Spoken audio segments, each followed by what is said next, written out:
I'm Taylor Epps from 7 News here in Orchard Park, standing in what is now officially the Stadium Mixed Use Zone. The town of Orchard Park signing off on that zoning change. But what does it mean? How will it change things? Let's dive into that. What they've done is tied their hands. Don Lorenz with the Orchard Park Chamber of Commerce tells me business owners had been working with developers, planning to build around the new stadium.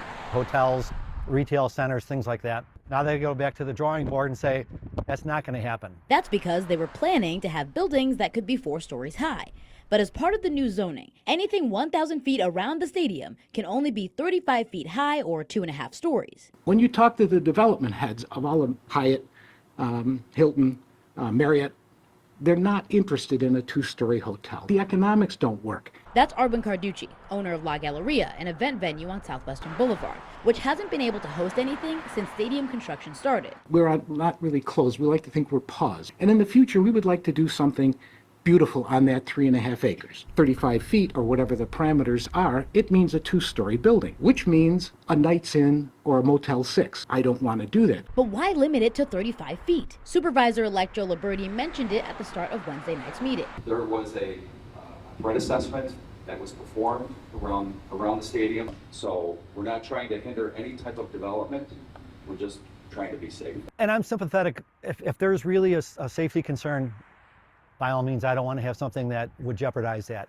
But I do know that every other stadium has a large hotel right next to it. So I guess you could say, how did they get away with it? So let's look. Levi Stadium, home of the 49ers, opened in 2014. There's a Hyatt right across the street, 15 stories high. Allegiant Stadium in Las Vegas opened in 2020 and is right next to Mandalay Bay, which has 43 floors. The only other stadium currently under construction is in Nashville, just a few feet away, an 11-story hotel. This is the newest, most elaborate stadium, and we have nothing to show for it around it. I did reach out to the Bills about this today, and they sent a statement from COO Pete Gwelly. He says they appreciate the town board's diligence and approval of the first phase, calling this a step toward an enhanced experience for anyone visiting, saying much work remains, but this vote represents meaningful progress. As far as the business owners, Lorenz still has some hope. The town did say that there can be some exemptions that they can apply for. I'm hoping that that's something that could happen for a couple isolated spots here. But why is this threat assessment impacting us but not others? That's still not clear. Taylor Epps, 7 News, Orchard Park.